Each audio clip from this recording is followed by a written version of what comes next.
Hey guys, welcome to Origination Overload. Today we're going to be talking about music theory. We are going to take a look at the keyboard, we're going to understand scales, chords, and then we're going to look at chord progression. Let's go. So can you believe it, in the last 200-300 years, every single song that has been made in Western music has used the same 12 notes. All the pop songs you hear on radio as well. It's just in the matter of how these notes are mixed together that give them a unique character and sound. Certain modes have got certain moods attached to them.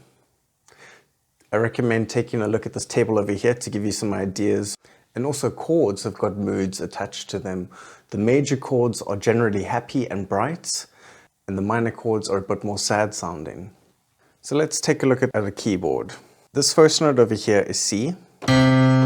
And it goes C, D, E, F, G, A, B, C. So what's going on here is this is the same as this, which is the same as this.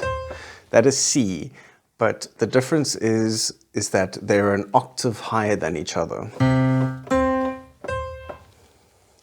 So these notes are the same as these notes, but just higher up in the octave. What's going on here is these are steps. And each one of these steps is a semitone apart from each other. So this to that is a tone, and that to that is another tone. But in between these two tones is another note. It's a semitone. So the natural C scale, it goes like this. It goes root, tone, tone, but in between these two is a semitone. Tone, tone, tone, semitone. So it goes tone, tone, semitone, tone, tone, tone, semitone. So as you can hear, there's actually two semitone progressions in that scale of C. Now that same formula can actually be applied to any major scale, and you can figure it out that way. For example, let's do C sharp over here.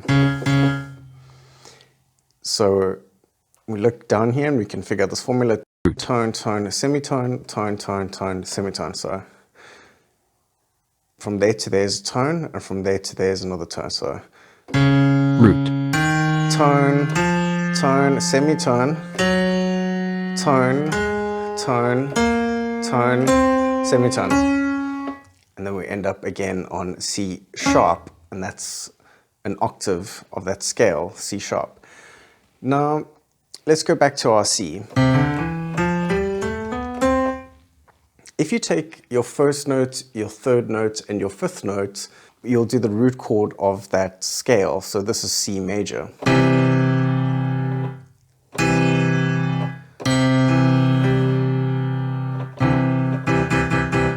C minor, what you do is you take in your middle note and you making it flat, so you're taking it down a semitone. So this is C minor, which you can hear is a bit sadder. So C major, C minor. You can actually take that same pattern and you can go up your scale and you'll actually create other chords. So for example, C, E, G. So when you see something say C major 7th, what that means is, so this is a C. So that's 1, 2, 3, 4, 5, and you count to 7, 6, 7. So you're adding an extra note here. That's C major 7. C major 9 is, again, you're counting 1, 2, 3, 4, 5, 6, 7, 8, 9. So it would be,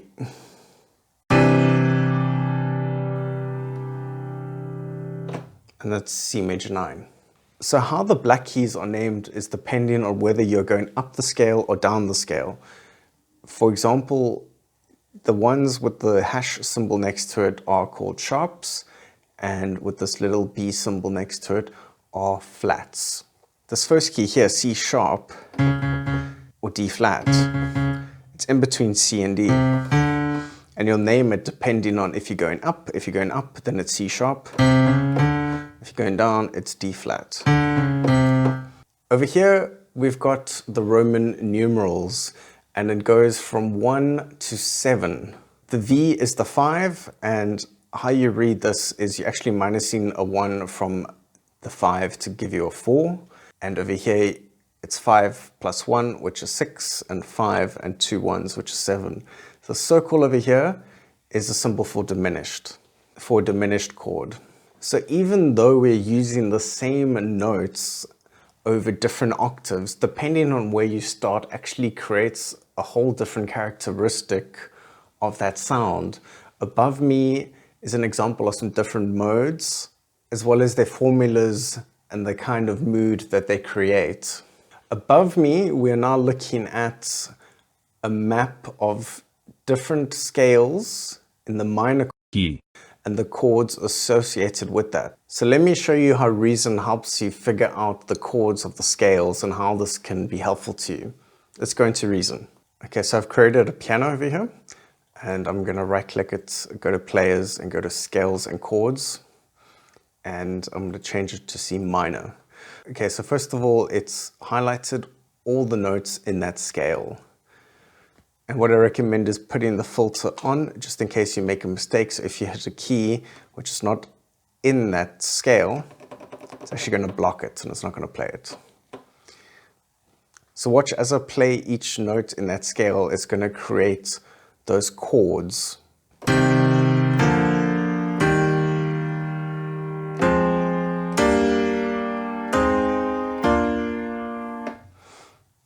So what can you do with this knowledge now?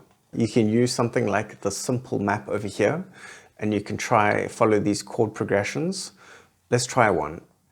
We can go either diagonally downwards, or we can go straight downwards, or a mixture of both. So let's go 2, 5, 6, 4.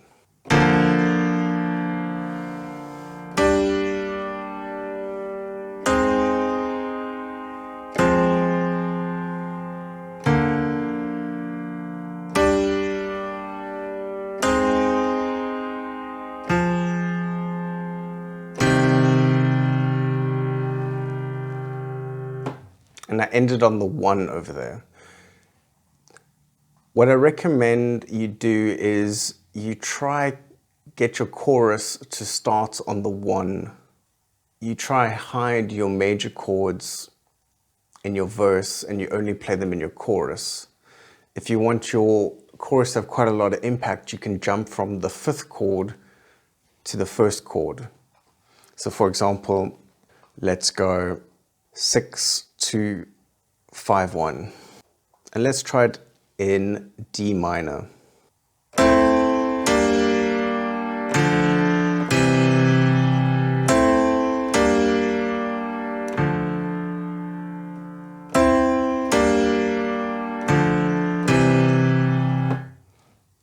But what I'd recommend also, like I was saying earlier, is actually finishing your verse on the 5th chord and starting your chorus on the 1st chord.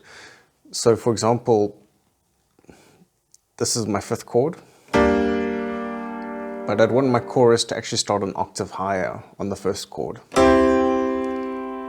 So let's try do a pattern. And we'll end on the 5th chord in the verse, and the chorus will start on the 1st chord.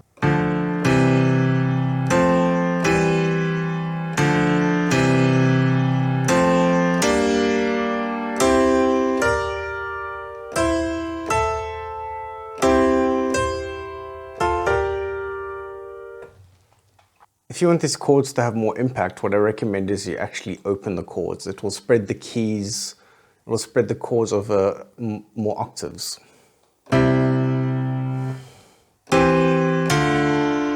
Sometimes when you're stuck in a key and you're not too sure where to take it from there, you can try go 3 semitones up, 3 semitones down, or try look into something called the circle of fifths. For example, If you're going up, you can go 5 semitones up.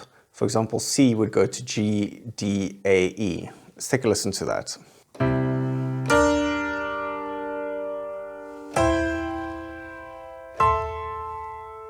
Let's take a listen to that without chords.